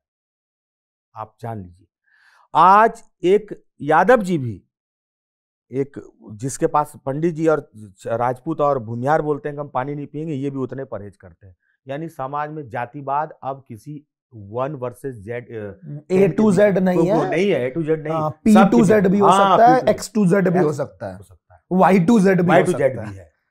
यहाँ हर जाति के नीचे एक नीची जाति है। पता लगे Z वाला भी डिवाइड करके बैठा। बिल्कुल, ये मैं बोलना चाह रहा हूँ कि हर जाति के नीचे एक नीची जाति है। सब कैटेगरी, सब के नीचे। भारत का हर जाति, जातिवाद इसलिए खत्म नहीं होगा क्योंकि यहां पर हर जाति के नीचे एक जाति है जो उसके ईगो को संतुष्ट कर देता है कि हम उससे ऊपर है। तो कैसे जातिवाद खत्म होगा? किसी को ये निराशा तो हो कि हमसे नीचे कोई नहीं है यार, ये खत्म होना चाहिए। नहीं, खोज लेता है हमसे नीचे ये है। और जातिवाद का ये सच्चाई है कि हर जात के बीच में जो जातीय घृणा है वो बराबर जैसा है। ये कहानी राजनीति के लिए ना बनाया जाए कि खाली जो है सवन वर्सेस अवन, नहीं है ये समाज में। आप चलिए गांव में, नहीं है। अब मैं जाति का नाम लेके क्या ये बात बोलूं, वो किताब में है, स्पष्ट है। जब बैजनाथ महतो पवित्र दास से ले लेता है उधारी, कर्जा ले लेता है, तो बोलता है दोस्त बिरंची को, भाई किसी को पता ना चले, समाज क्या बोलेगा। एक यादव जी पवित्र दास से कर्जा लेता है, उसको भी ये लगता है कर्ज भी लेना है, बताना भी नहीं है। ये जातीय है तो ये तो जातीय, ये ईगो ही तो है। मैंने उसमें लिखा भी है कि महाजन कर्ज पर इज्जत पहले लेता है, ब्याज बाद में लेता है।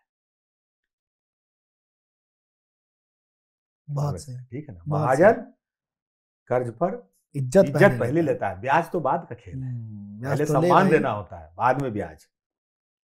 तो वो औघड़ इस तरह का। तो मैं ये समझ पा रहा हूँ कि विरंची की जो जिंदगी आपने दिखाई है, उसकी जिंदगी में इतनी परेशानियां दिखाई हैं कि हर इंसान, क्योंकि इस दुनिया में हर किसी को अपनी स्टोरी में लगता है कि सबसे दुखी मैं ही हूँ, बिल्कुल सबसे ज्यादा दबाया हुआ मैं ही हूँ, सप्रेस्ड मैं ही हूँ।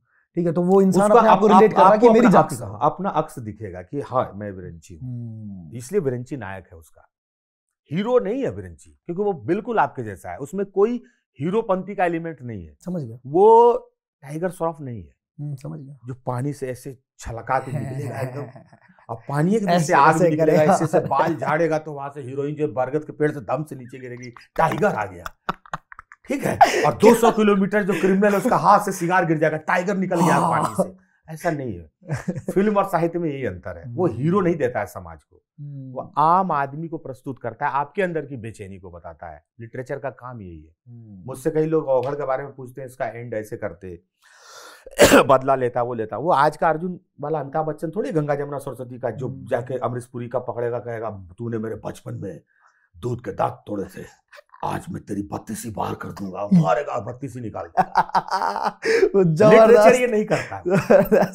मम्मा ऐसे करेगा, धुआं उड़ेगा। लिटरेचर ऐसा नहीं करेगा कि एक महिला बोलेगी मेरे तो करण अर्जुन आएंगे 3 पेज और पलट दो, जरूर आएंगे। भाई कितना भी पेज पलट नहीं आता है उसमें करण अर्जुन, क्योंकि वो रियलिटी दिखाता है, वो रियलिटी दिखाता है। और उसकी कहानी। और अब जाके मतलब किताबों पे जब वो नॉवेल्स पे या किताबों पे जब मूवीज बन रही हैं, तो मूवीज भी बहुत बढ़िया चलती हैं। मूवीज बढ़िया रियलिटी पे मूवीज बढ़िया चलती है, लेकिन काफी पिटती भी। मूवीज की एक सीमा भी है कि वो फिर उसमें अपना छौंका डाल देता है। छौंका डाली। ठीक उसी तरह से जैसे हम चाइनीज चाउमीन को अपने जब तेज पत्ता से छानते हैं, अपने धनिया पत्ता से जब उसकी हत्या करते हैं, तो चीन का राष्ट्रीय ध्वज झुक जाता है दिल्ली का चाउमीन देख के या पटना का चाउमीन देख के। ठीक है, आज चाउमीन भी छोड़ी, जब वो चाउमीन लिखाता है छपरा में चाउमीन, ठीक है ना। तो मैंने एक जगह पटना में मौर्या कॉम्प्लेक्स में एक ठेला देखा, लिखा था छपरा के मशहूर मोमोज। मोमोज पर छपरा का कब्जा जहां पर है, तो जैसे उन लोग का राष्ट्रवाद हिल जाता है, छपरा वालों ने मोमोज पर कब्जा कर लिया। ठीक है, सिकंदर आया था हम पे हमला करने, और जो है कि यूनानी, शक, पल्लव, ये सब आए हम पर हमला करने, हमने तुम पर हमला किया, हम मोमोज को छपरा का बनाते हैं, जाओ कर लो जो करना है, जो कर रहा है कर लो। तो वही बात है कि वो राष्ट्रवाद क्षतिग्रस्त जैसे हो जाता है, वैसा ही यहाँ पे भी है कि आप उसको अपने एसेंस में रहने देते हैं। आप ये एक चीज और बताओ, जैसे आप ऑथर हो, आपने अपनी पूरी जिंदगी का जो एक्सपीरियंस लिया, अनुभव लिया है, वैसे ये लिखने का शौक कब शुरू हुआ था आपको? तैयारी के दौरान। तैयारी के दौरान हल्का फुल्का फेसबुक आ गया था, मजा आ रहा था, वहाँ गाली गलौज हाय मारा फाड़ा चलता था। बिना लड़े लड़ रहे हैं, बिना चोट लगे दे रहे हैं सबको, और मन में संतुष्ट यार, हिला दिए यार, उसको देखा तीसरा कमेंट क्या दिए, भागा, यही सब बाकायदी का आनंद, कोई मतलब नहीं था इसका, वही से मजा आने लगा। उसी में कोई 2 आदमी को दिया, आपने बड़ा अच्छा लिखा था, क्या बेचारी की आपकी, आप तो एकदम राहुल सांकृत्यायन है, वाह। तो लगा कुछ और बढ़िया से लिखे, फिर किताब उताब देख के लिखने लगे। फिर लगा और सीरियसली 10-15 लाइक, 20 लाइक, 30 लाइक होने लगा, है ना। तो फिर जो है कि शुरू किए कि भाई अब कुछ अच्छा करना चाहिए, कुछ लिखना चाहिए, तो किताब पढ़ने लगे। अरे वाह यार, उसमें मजा आने लगा। फिर मुद्दे देश के, एक दौर ऐसा था फेसबुक में जब लगता था मैं सुबह उठकर अगर ना लिखूं तो देश का शटर ना डाउन हो जाए। न्यूज़पेपर ने कुछ लिखा नहीं, देश चलेगा कि आज 9 बजे बंद हो जाएगा देश सुबह के। मुझे लगता था कोई घटना घटी, अगर मेरा ओपिनियन नहीं गया तो बहस रुक जाएगी। और सब कहेंगे न्यूज़पेपर भाई को फोन करिए, थोड़ा देश की बात को बढ़ाएं, कुछ लिखें। फिर मैं 9:15 तक जल्दी जल्दी लिखता था। मुझे ऐसा लगता था, हर युवा को ऐसा लगता था उस समय। आज भी कई लोगों को लगता है कि वो नहीं लिखेंगे तो देश रुका। मुझे लगा फिर बाद में कि मैं वहां लिखूं जहां से मैं 1 इंच भी कुछ बदल सकूं या कुछ किसी पर प्रभाव डाल सकूं, किसी के दिमाग पे प्रभाव, किसी के दिमाग पर थोड़ा सा भी। और दिमाग को कब्जे में नहीं लेने की बात है, मैं उनको सोचने के लिए एक रास्ता देने में तो हाँ, इधर भी सोच सकते हो। मेरी भी एक बात है, आप सुनो। तो वो जगह बनाना महत्वपूर्ण है, क्योंकि पोस्ट तो कोई भी कर सकता है। व्हाट्स इन योर माइंड, फट से दे दिए, मेरा माइंड में यही है, ठीक है। ओक्का बोक्का 3 तड़ोक्का, लौआ लाठी चंदन काठी, डाल दिए खट से, ठीक है ना। तो यही है। अब वहां पर 3 इनामी नडी का आ गए, चल रहा है, मारो फाड़ो। तुझे मैं ऐसा समझता था नीलोत्पल मृणाल, मुझे अफसोस है मैंने तुम्हारी किताब पढ़ी। हड़काता है वहां पर, आज ही तुम्हारी किताब जला रहा हूं, तुमने मेरे पसंद के अनुसार नाचा नहीं फेसबुक पर। सब अपना अपना घुंघरू लेकर बैठा है, जो आपको पाना बोल नाच मेरे लिए, मेरे हिसाब से। फिर वहां थक गया, भागा। और जो है कि स्थिति यही है। अब किताब की आयु बड़ी दीर्घायु होती है, वो बरगद का पेड़ होता है, उसमें उसको फलने फूलने में भी वक्त लगता है, लेकिन उसकी छाया भी विराट है, उसका कद भी विराट होता है। आप लिखिए, उसको गहनता के साथ लिखना है। फेसबुक पर भी लिखते हैं हम लोग, बातें करते हैं, लेकिन ये मान के लिखते हैं कि देश इससे नहीं चलने वाला, ना इसका शटर डाउन होगा, देश का देश चलता रहेगा। हमारे लिटरेचर के साथ क्या मैनिपुलेशन की गई है? मैंने बहुत सारे पॉडकास्ट किए जिसमें बहुत सारे लोगों ने ये बात बोली कि हमारा जो पुराण था, हमारे जो वेद तो नहीं लेकिन पुराणों के अंदर बहुत मिलावट हुई है। हमारे नालंदा जब जलाया गया तो नालंदा के बाद सीयू की करके किताब थी जो ह्यूएन सांग ने लिखी थी, और उसके बाद वो चीज़ सामने आई कि हाँ ऐसा भी कोई धरोहर हमारे देश में था, जो कि बिहार से ही था। तो उसके टेक्स्ट तो बहुत सारे जली गए, ठीक है, सारे ही जल गए, ऑलमोस्ट 3 महीने तक जला था वो। जो कुछ बचा है उसमें मिलावट कर दी गई। तो क्या ये हुआ है या नहीं हुआ है? आपका क्या कहना है इसके ऊपर? होता क्या है, कोई भी लिटरेचर जो प्राचीन परंपरा से आता है उसमें छेपक सटते हैं, लगते हैं। ये केवल हमारे साथ नहीं हो सकता, ये बाइबल के साथ भी हुआ होगा। जी बिल्कुल सही कह रहे हो। ऐसा नहीं हमारा वाला जो है मिलावट होता गया। बाइबल जो है कि पतंजलि का घी है, उसमें मिलावटें नहीं है। उसको खुद गाय ने कहा इधर आइए आप, ये दूध मेरे सामने मेरा लीजिए और मेरे सामने घी बना के पैक कीजिए। कई कंपनियां ऐसा दावा करती हैं। आज धोए गए हैं सब सर्फ एक्सेल से या टाइड से, जो भी कह लो। तो साहित्य इतना विशुद्ध नहीं हो सकता। उसमें महाभारत 1000 श्लोकों की किताब थी, मात्र 1000, जिसको जय संहिता कहते थे। जय संहिता के मूल रूप में आई है महाभारत। आते आते लाख श्लोक उसमें हो गए जब वो महाभारत बन जाता है। रामायण जो है वाल्मीकि का अलग है, वाल्मीकि के रामायण में फिर छेपक आते हैं, तो उत्तर रामायण के रूप में हमारे सामने आ जाते हैं। अभी मैं भी वर्ल्ड बुक फेयर से एक आधे किताब के ट्रांसलेशंस लेके आया हूं वाल्मीकि किताब। तो कहने की बात है कि वो एक सांस्कृतिक प्रक्रिया है, आप उससे बच नहीं सकते। उस वक्त कोई इतिहास अपने पास कोई लॉकर नहीं रखता है जिसकी चाबी वो समुद्र में फेंक देता, कहता आ जा तुझे दिल में बंद कर लूं और दरिया में फेंक दूं चाबी, कि अब इस इतिहास में अब कोई कुछ नहीं कर सकता, मैंने इसको इतिहास के लॉकर में बंद कर दिया। ऐसा नहीं होता है। तो इसको लेके दुखी होने की बात नहीं। हाँ, रिसर्च चलते रहना चाहिए, रेफरेंस लेते रहना चाहिए। और इतिहास एक परंपरा का क्या बोलते हैं, गठरी भी है, तो इतिहास कूड़ादान भी है। आपको तय करना होगा कौन हमारे वक्त के लिए काम के लायक चीज है जिसको हम परंपरा की गठरी में बांधेंगे, और कौन कूड़ा हो चुका है जिसको हम डस्टबिन में डाल देंगे। ये बहुत समझदारी वाली बात है, अगर ऐसा समझ जाए लोग तो। हाँ, सब कुछ इतिहास का हमको आज जारी ही करना है, आज लागू ही करना है, ये भी अच्छी बात नहीं है। क्योंकि वो तब की परिस्थिति, तब का बोध, तब का देश काल, तब की समस्याएं, तब की परिस्थिति, तब का समाधान अलग था। तभी बेबीलोन की सभ्यता कहती है आंख के बदले आंख दो, उसको हम पढ़ भी रहे हैं।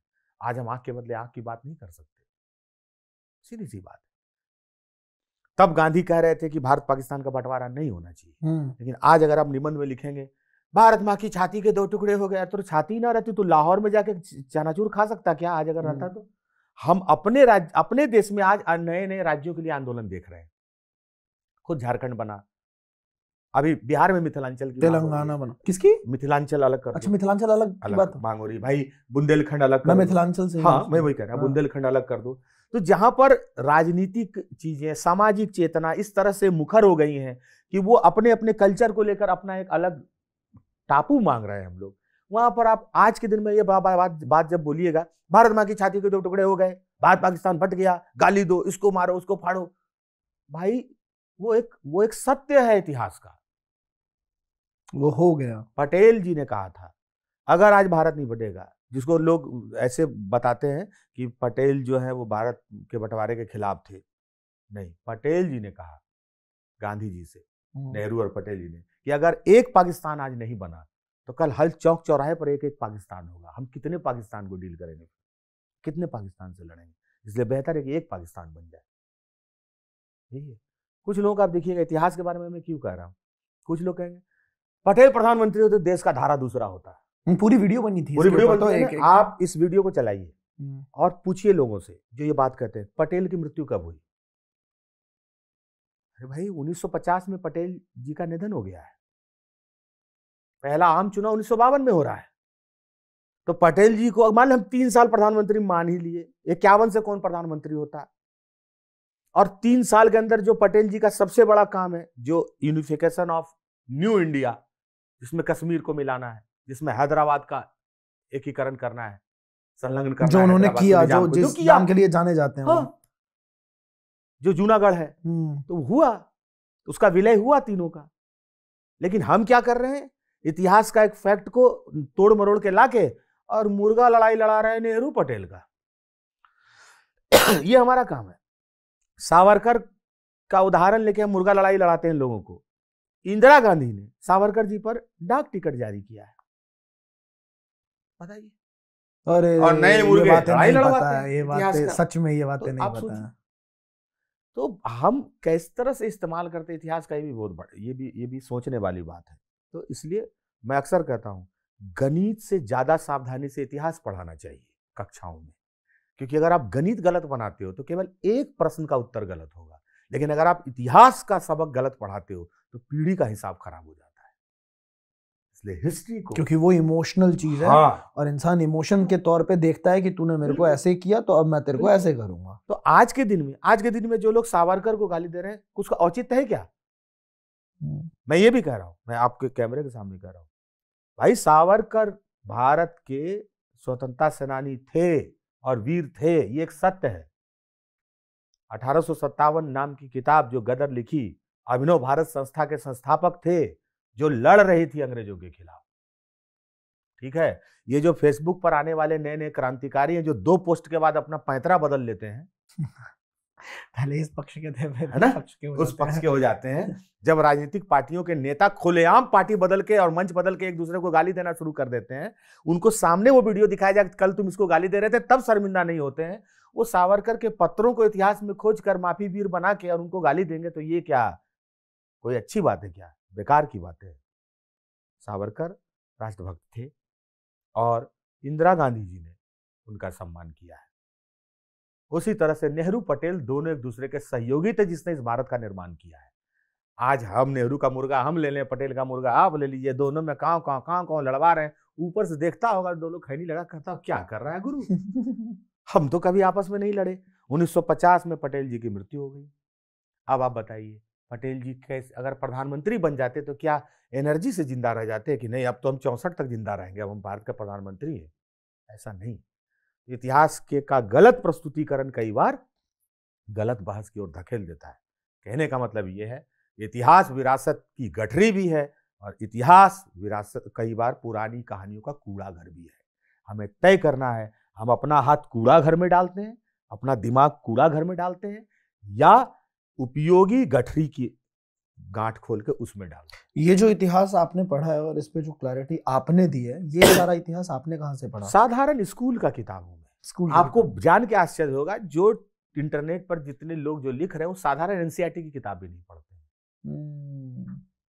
हर आदमी को 6ठी से लेकर 12वीं तक का किताब पढ़ना चाहिए, कम से कम इतिहास का और मोटा मोटी पॉलिटी का किताब, इतना तो पढ़ ले। तो चाय दुकान पर बात करने लायक सब हो जाएगा, और 3-4 कप चाय भी ज्यादा बिकेगा दुकान पर, लंबा बहस चलेगा। एक और लाओ रे, एक और दो। हाँ। ये नहीं हुआ है। मैं तो कहता हूँ चाय दुकान वाले को किताब रखना चाहिए, और जब बहस करे 2 गो आदमी खैनी लगा के अंड का बंड, कहे 1 मिनट, इसको 8वां का एनसीईआरटी दीजिए तो पढ़िए तो चाय दुकान वाला को एगो सेल्फ रखना चाहिए नीचे। आइडिया है भाई साहब, देख लो कि वही आपका फैक्ट करेक्ट कर दे, वही चाय देते देते कि हुजूर आप चाय तो भले 4 कप पी लिए, बात बहुत बेवकूफ की तरह कर रहे हैं आप। फैक्ट ये है। हाँ, देखो चाय वाले को बिजनेस का आइडिया मिल गया भाई, रख लो, पहले खुद पढ़ो और फिर उसके बाद बात पकड़ो कौन सी गलत बोला, उसके बाद उसको पकड़ा के दो कि ये पढ़ ये पढ़, ये सही। बिहार के अंदर एक चीज और देखी है कि टॉपर वॉपर जो होते हैं उनसे एक सवाल जाके रिपोर्टर पूछ दे तो वहीं पे फैल जाते हैं।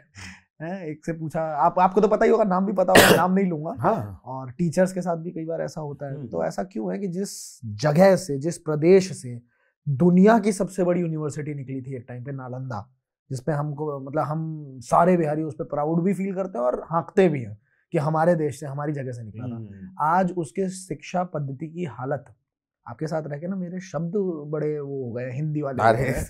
हाँ, जबरदस्त।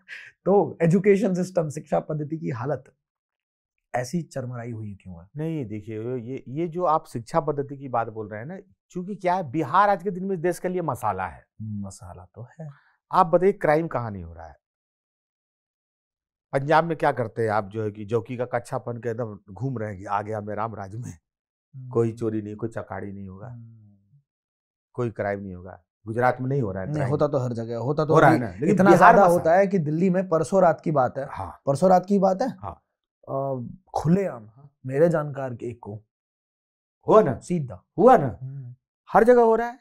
हम तो बिहार के, आप तो गैंगस्टर का नाम ही सुनेंगे, आप राजस्थान हरियाणा सुन, गैंगस्टर का नाम सुनते बड़े बड़े का, जो सेलिब्रिटी गैंगस्टर जो दुबई उबई में बैठ के ले रहे हैं। यहाँ तो खाली सुपारी लेता है बिहार वाला, वो तो 5 सुपारी दोनों लेते हैं जर्दा के साथ, कत्था चूना लगा के। लेकिन क्योंकि बिहार मसाला है। आप गुजरात बोर्ड के टॉपर को भी कभी लगा के देखिए माइक, पता चलेगा। आप वहां जाते नहीं, आपका परसेप्शन है कि सब ठीक है, ठीक है। और बिहार में आपको लगता है, आप बिहार के आईएएस टॉपर से कहीं नहीं मिल रहे हैं जो यूपीएससी में टॉप किया, लगाइए ना वहां माइक, और उस पर तो माइक लगाने की जरूरत नहीं, यूपीएससी टॉपर था बिहार का पिछले साल का।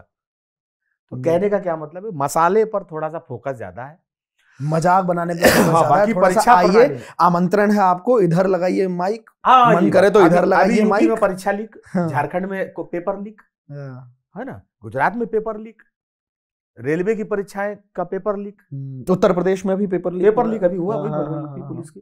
तो जहां हर जगह पर ये शिक्षा पद्धति में जो गिरावट है, जो इसका सिस्टम है, ये देश भर के लिए चिंता का विषय है। आप इसको खाली बिहार को कर दीजिएगा, बाकी लोग हाँ पी लेकर मसाला पापड़ खाएगा, हमारा सब ठीक है, नहीं है ठीक, नहीं है ठीक। सच। हम मसाला बड़ा ये है, थोड़ा सा वो लोग लहरिया के बोलते हैं तो थोड़ा वीडियो वायरल होता है, बेचारे लोग फंस जाते हैं। और सबसे ज्यादा इंटरनेट, भाई जनसंख्या हमारी ज्यादा है तो इंटरनेटो हमारे पास ज्यादा है, मोबाइल हमारे पास ज्यादा है, रिक्शा पर बैठ के भी जो है कि हम लोग वायरल कर दे रहे हैं चीजों को। इस कारण से जो है मसाला चल रहा है, फिल्मों में बिहारी मसाला परोसा जा रहा है। आप देखिए ना, एक जमाने में बहुत अर्बन फिल्में बनती थी, जहाँ मुंबई में अपन तपन तेरे को ये चलता था एक जमाने में ना, अपन बोला ना, हाँ जॉनी लीवर टाइप्स, ऐसे टाइप चलता था, ये हल्लू हुल्लू चलता था उस समय। आज हम समझ गए इंटरनेट कहाँ है भाई, नेटफ्लिक्स देखा जा रहा है खगड़िया में, तो कहानी खगड़िया का होगा ना, फिर खगड़िया का कैरेक्टर आ रहा है, बेगूसराय का कैरेक्टर आ रहा है, यही बात है। वो बाजार है बिहार, उसमें अच्छी चीजें भी बेची जा रही है, बुरी चीजें भी बेची जा रही है। बिहार उत्तर प्रदेश को मैं शामिल करता हूँ, झारखंड, छत्तीसगढ़, मध्य प्रदेश, ये बड़ा बाजार है, इसका लोग इस्तेमाल कर रहे हैं। एक आपकी नजर से एक सवाल मैं पूछता हूं, चूंकि बात तो आज भी है, आज से 10-20 साल पहले जब आप लोग गए थे, 10-20 बहुत बड़ा गैप हो गया, शायद 15 साल पहले आप गए थे यूपीएससी की तैयारी करने, वहां भी वही हाल था, 99.9% लोग नहीं कर पा रहे थे। आज भी यही हाल है कि आज भी एक मेजर यूथ जो है वो वहां पे जा रहा है, पलायन करके वो पढ़ने जा रहा है, ठीक है, सरकारी नौकरी की तैयारी कर रहा है। पर अगर हम देखें, आपकी नजर से भी आप अगर समझो, जैसे रील्स वायरल हो रही है, उस जमाने में ये सब नहीं था, टेक्नोलॉजी, और इतनी आसानी से चीजें वायरल हो जाए, है ना। मीडिया कंटेंट क्रिएशन हो गया, बहुत सारे ऐसे अपॉर्चुनिटीज आई है मार्केट में, जो क्योंकि अल्टीमेट गोल है पैसा कमाना और घर को संभालना, बिल्कुल, है ना, अपने माँ बाप को वो चीजें देना जो उन्होंने हमारे लिए सेक्रीफाइस करी है। तो क्या लगता है आपको कि गवर्नमेंट जॉब करने की जगह, ठीक है, वो करे, लेकिन इंसान अपने लिए एक ऐसे रास्ते को भी चुन सकता है जिस रास्ते पे अभी तक कोई है ही नहीं और ऐसे चलता हुआ जाएगा और कामयाब हो जाएगा? बिल्कुल। तो थोड़ा सा स्किल्स के ऊपर ध्यान देना चाहिए, थोड़ा सा कंटेंट क्रिएशन, और बिल्कुल देना चाहिए। असल में क्या है कि चूंकि हमारे पास इंफ्रास्ट्रक्चर जो नहीं है ना, उसका ये बाय प्रोडक्ट समस्या आया है कि हमारे पास 10 किताबें हैं, जिससे हमें लगता है कि ये शॉर्टकट है, कम मेहनत ज्यादा, लेकिन कम संसाधन में दुनिया बदल देना। दूसरा क्या है, सामाजिक मान्यता। अब मैं हिंदी का लेखक हूँ, आप जाके पूछिए मेरे समाज में कि नीलोत्पल बंडाल क्या करता है, क्या कुछ कर नहीं रहा है, 1-2 किताब लिखा है। हाँ, ऐसा होता है, क्या करेगा इधर उधर। जबकि मैं मिलियंस कॉपी सोल्ड आउट है, मेरा रॉयल्टी, मैंने ऊपर से नीचे तक जो भी पहना है, लाल हरा पीला ब्लू काला, रॉयल्टी से ही पहना है। ठीक है, और रॉयल्टी बहुत अच्छी होती है, ऐसा मतलब लगता है जब आप पकड़ जैसा व्यवस्था नहीं है मेरा, मैं दिन भर में एक भी चाय नहीं पी पाता हूँ। कैसी बात कर रही है, मेरा तो है कि 25 गज का कमरा वाला, लेकिन मैंने देखा हुआ है कैसा है क्या है। लेकिन मैं ये कह रहा हूँ, कहने का मतलब कि वो मान्यता नहीं है, उनको लगता है सरकारी जॉब ही मान्यता है जी। एक तो ये कारण हो जाता है कि सरकारी जॉब की तरफ जाते हैं। दूसरा ये कि इंफ्रास्ट्रक्चर नहीं है, हम एक युवा को केवल उसके ब्रेन को आदेश दे कि तुम कुछ और करो, संसाधन के नाम पर शून्य कर दें, तो युवा कहाँ जाए, बेचैन है। आप युवाओं को केवल ये बोलिएगा कि उसको माथा को खाली बोल रहा है ये करो, बेचारा कहां से शुरुआत करे, वो छटपटा। उसके पास लक्ष्मी मित्तल का उदाहरण ही नहीं है ना, सच में। उसके पास अजीज भाई प्रेम जी का उदाहरण तो दीजिएगा। वो महाराष्ट्र है ही नहीं जहां बोलिए कि अंबानी बन सकता है, उसको पता है प्रधानी, अंबानी नहीं। यूपी के अगर गाजीपुर, देवरिया और जो है कि गोरखपुर का आदमी को आप बताइएगा अंबानी कहेगा ना, प्रधानी में फायदा बा, अंबानी उसका उदाहरण में नहीं है। तो केवल युवाओं पर ये थोप देना कि तुम और कुछ नहीं सोचते हो, आपने उसके आसपास कोई ऐसा माहौल क्रिएट नहीं किया जहां वो कोई उदाहरण लेके जाए। अब जाएंगे थोड़ा, अब कुछ नए एंटरप्रेन्योर आएंगे। आज की इस वीडियो से मैं आप सबको, क्योंकि मुझे पता है ये वीडियो बिहार में हर एक इंसान देखने वाला है और आपकी जिम्मेदारी आप पहुंचाएं, तो मैं अपने बारे में आपको बता देता हूं। मैं हरदिया गांव, जो कि पुपरी जगह, पुपरी का नाम है, हरदिया गांव है, बहुत छोटा गांव है, सीतामढ़ी जिले में आता है, वहां से निकला हूं। और वहां से निकल के आज क्या कुछ कर रहा हूं इसके बारे में आप अगर जोश टॉक पे जाएं, और जोश टॉक पे मेरी एक वीडियो है जिसमें 19 मिनट की वीडियो है, 2 मिलियन लोगों ने देखा है, उसमें पूरी कहानी अपनी बताई हुई है कि कैसे 6000 की नौकरी से शुरुआत करी थी मैंने, 2017 की बात बता रहा हूँ, और आज कैसे मैंने यहाँ जो आप दर्ज के नीचे या एंटरप्रेन्योर देख रहे हैं, ये कंपनी अभी करेंटली भैया टचवुड जब सब बता ही रहे हैं तो ये बताएं कि करीब करीब 150-200 करोड़ का वैल्यूएशन रखती है।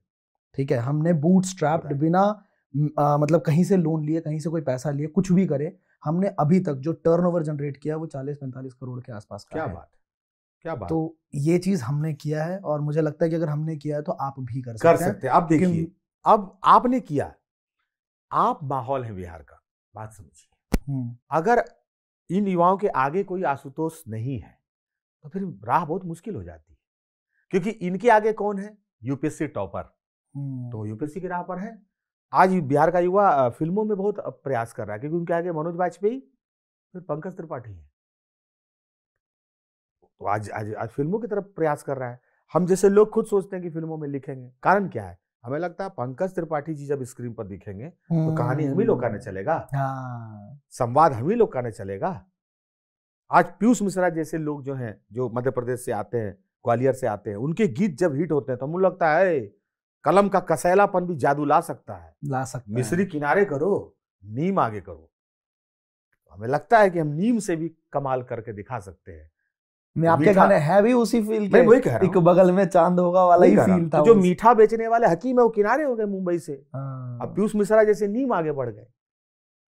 तो ये बात है कि आप उदाहरण, अब अगर मैं आशुतोष परिहस्त अगर एक मॉडल के रूप में बिहार के युवाओं के बीच में जाएंगे तो लगेगा लोगों को कि आप एंटरप्रेन्योर के तौर पर शुरुआत करके उसकी शुरुआत की है मैंने। तो यही है। अभी जब मैं गया था, मेरा 1 मिलियन सब्सक्राइबर हुआ जब, तो मैं गया था वहां पे, मैंने बहुत अच्छी शानदार मतलब मंदिर में वो किया और भोजन भी करवाया, हनुमान आराधना कराई, भोजन कराया, और जगह जगह पे बैनर टांग दिया पूरे शहर में कि हाँ 1 मिलियन हुआ है और यहीं से हरदिया से लड़का है। बस तो इतना शुरुआत तो करिए, करना होगा, वही मैं कह रहा हूँ। तो वो माहौल क्रिएट करना होगा। आप अचानक से किताब लेकर सरकारी नौकरी करने को जाने वाले लोगों से ये नहीं कर सकते ए इधर आओ ई बस पर चढ़ो, वो भरा हुआ है। और दूसरी बात, हम लोग ये जो बोल के ना कि सरकारी नौकरी क्या जरूरी है, ये बोल के एक तरह से कवच का काम करते हैं सरकारों के लिए। ठीक है, जितना सीट खाली उतना भरोगे कि नहीं? सही बात। इस सीट खाली के लिए लड़ाई है। 3 लाख 4 लाख 5 लाख रेलवे में जगह खाली है, और पुलिस में लाखों की बहाली खाली है, बिल्कुल। प्रशासनिक सेवा में सीट खाली है। एक एसडीओ पीसीएस वगैरह पर 2-2 ब्लॉक और 2-2 3-3 अनुमंडल का भार दिया गया है। तो यानी आपके पास जब सरकारी नौकरी का सीट खाली उतना भर दीजिए, बाकी जाएगा एंटरप्रेन्योर बनने। और दूसरा, सामाजिक सच्चाई को स्वीकार करिए, ये समाज दबे कुचले दलितों को कुर्सी साहब बनने के बाद ही देता है। उन बच्चों से क्या कहिएगा जो अपनी सामाजिक स्थिति को बदलना चाहते हैं? आर्थिक स्थिति तो उसके बाद की कहानी है। क्या उनसे आप ये कहिएगा कि बाबू ए छेदी पासवान, तुम आईएएस ना बनो, चाय वाला बनो? छेदी पासवान को चाय वाला अरबपति भी हो जाएगा तो नहीं बैठने देगा गांव का प्रधान। कलेक्टर बन के आएगा जब हाजीपुर में तो बैठ पाएगा। इस सामाजिक ग्रंथि का क्या कीजिएगा? इस सच्चाई को क्यों नहीं स्वीकार करते हैं? सिविल की तैयारी करके नौकरी में सफल हो जाना सुविधाओं को ही लेने भर का बात नहीं है, आपके सामाजिक सोपान में ऊपर अपग्रेड होने की बात है। इस छुआछूत के खिलाफ लड़ाई में भी बहुत बड़ा टूल है सिविल सर्विसेज, इसको मानना होगा। ये पॉडकास्ट वाकई में सोना है, अगर लोग समझ जाए ना जो आप बोल रहे हो, और इसको घुमा घुमा के देखना भाई, और हर इंसान तक पहुंचाना, क्योंकि ये पूरे सोसाइटी पे एक सटायर भी कह सकते हो और उसको एक रियल चेहरा दिखाना। एक बात मैं आपसे इसी बात में कहना चाहूंगा, मैंने कहीं नहीं कहा है, आरक्षण की बात होती है ना जी, होती है। बोलते हैं कि आर्थिक आधार पर आरक्षण हो। मैं पंडित हूँ, ब्राह्मण हूँ, ठीक, ये भी बता देना, मैं भी ब्राह्मण हूँ। हाँ, अब बोलिए कि हम लोग बोलेंगे आर्थिक आधार पर आरक्षण दे दो। भेदभाव आर्थिक आधार पे है क्या? सामाजिक आधार। मेरे साथ अगर एक दलित, हम और एक दलित दोनों दारू पी के अभी लौट जाते हैं सड़क पे, ठीक है, उसको कहेगा सभी तो ऐसा ही है गुरु, हमको कहेगा कहा बाबा कलयुग आ गया, आप ऐसे कर रहे हैं। बाबा भी उसी आर्थिक स्थिति में पी के घोलटा है, फिर भी बाबा को एक प्रिविलेज है ना, हमको उठा के दूगा आदमी बोलेगा ए जनुआ इनका कान से उतारो। आपको ऐसे नहीं करना चाहिए। तो भेदभाव तो सामाजिक है, आरक्षण आर्थिक आधार, भेदभाव वहां मिटाना होगा ना गुरु। आप उसको सरकारी नौकरी का लाभ लेने तो देना होगा। हाँ, अब जो लोग लाट साहब हो चुके हैं, यही मैं बोलने वाला था, जैसे काफी लोग जो लोग लाट साहब हो चुके हैं, जो इस सामाजिक भेदभाव से निकल चुके हैं, उनका मलाई बंद करो। यही बोलने वाला था मैं, ऐसे बहुत जनता है, मैं ये बिना बोले कैसे जाऊंगा। उनका मलाई बंद करो। क्यों?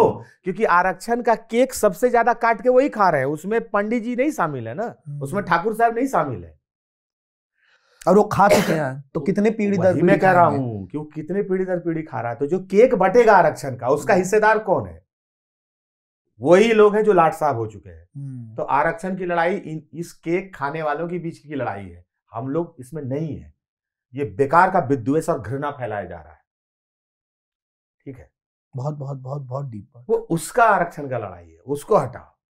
कोई किसी कलेक्टर आईएएस का, दलित आईएएस का बेटा भी आरक्षण ले रहा है, तो ये किसका हिस्सा खा गया? हमरे गांव के टोला का जो हमारा पड़ोसी है, वो छेदी पासवान का हिस्सा खा गया, मंटुआ का नौकरी खा गया। वो हम नहीं खाए मंटू की नौकरी, वो खा गया।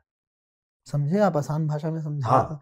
मैं समझा, और मेरे को बताना आप क्या मैं सही समझा। आरक्षण के अंदर जैसे मान लीजिए 100 सीट है, हाँ, तो वो इंसान ही खा रहा है उस 100 सीट को जो ऑलरेडी प्रिविलेज्ड हो चुका है, हाँ, ठीक है, उसने अपने फैमिली को बढ़ा दिया है, उसने अपने बच्चे को एजुकेशन अच्छी दे दी है। अब ये बटना चाहिए उन लोगों में जो प्रिविलेज नहीं है ना, लेकिन में पीड़ित है, हाँ, पीड़ित है, और वो कम ही पढ़े लिखे हो चाहे कैसे भी, लेकिन उनको मौका मिलना चाहिए। अब ये तो पढ़ा लिखा है, प्रिविलेज्ड भी है, लेकिन जाके 100 सीट पे बैठ जा रहा है, उससे लड़ रहा है। और लड़ाई किसके बीच करवा रहा है? पंडित जी बदमाश, तोड़ी की झगड़ा, इसको घेरो। हमसे कह रहा है कि संख्या के आधार पर आरक्षण, हम कायल आरक्षण में हमको नहीं पता है हमको क्या मिलेगा, हमें लड़ाई अब नहीं है। जातिवाद तो खत्म करना पहले वो चाहेगा ना जिसको जाति के नाम पे कोई लाभ नहीं है। सही बात है, सही बात है।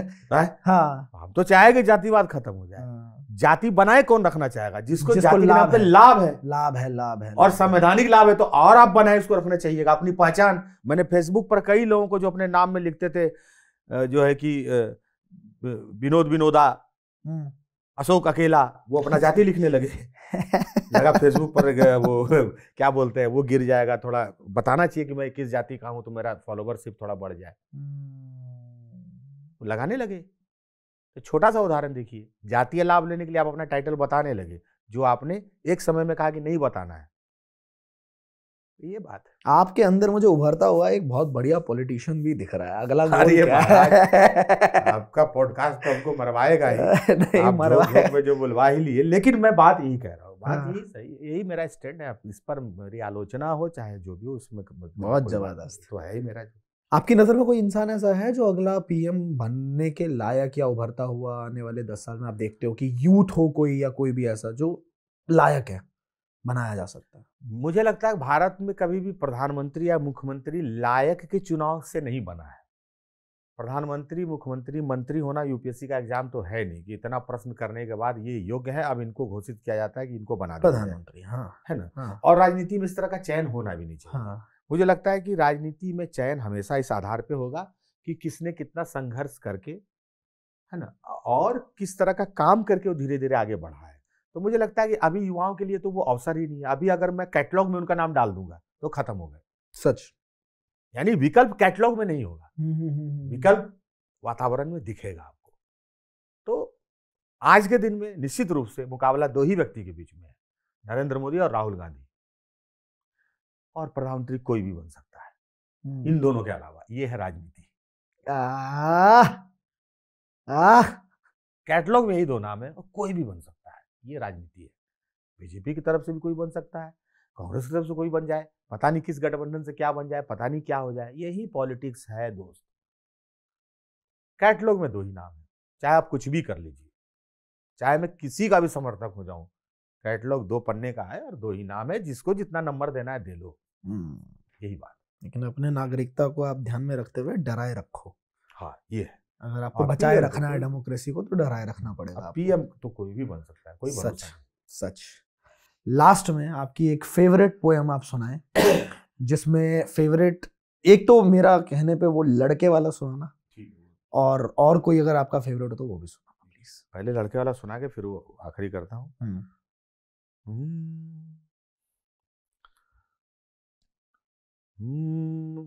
अरे स्कूल की दीवारों पर जा दिल बनाने वाले लड़के, अरे चलती तीर को हंस के अपने दिल पर खाने वाले लड़के, और उड़ती तीर भी खुद पर लेके लड़ भिड़ जाने वाले लड़के। क्या प्यार से बोला है। पर दिल टूटे तो बिस्तर पर ही, पर दिल टूटे तो बिस्तर पर ही झील बनाने वाले लड़के। उस दौर का जादू क्या जाने ये रील बनाने वाले लड़के। उस दौर का जादू क्या जाने ये रील बनाने वाले लड़के। क्या गाते हो आप। ये लंबा गीत है, लेकिन मैं एक अपना मजा आ रहा है ना, प्लीज ये सुनाओ ना इसको। इसमें और एक पंक्ति ये है कि एक शेर रट खुद को गालिब नीर बताने वाले लड़के, बिन चावल बिन दूध बातों की खीर बनाने वाले लड़के। और पुलिया पे बैठे रांझा बनके, पुलिया पे बैठे रांझा बनके हीर न पाने वाले लड़के। लेकिन यही लड़के, अल्हड़ आवारा लड़के, जब जिम्मेदारी संभाल लें कि हक में उठे तो, जब हक में उठे तो कलमों को शमशीर बनाने वाले लड़के। उस दौर का जादू क्या जाने रील बनाने वाले लड़के। तो ये है उस दौर का जादू है। एक छोटा सा गीत जहां बिहार से और इस देश की राजनीति से बात शुरू हुई थी, उन सबको एक हम लोग पॉजिटिव नोट पर खत्म करते हैं, यानी कि विराम देते हैं जहां से एक नई शुरुआत कर सके। है उदास मौसम, उदास नहीं होना। है उदास मौसम, उदास नहीं होना। सुख दुख का चलता रहता है अपना जादू टोना।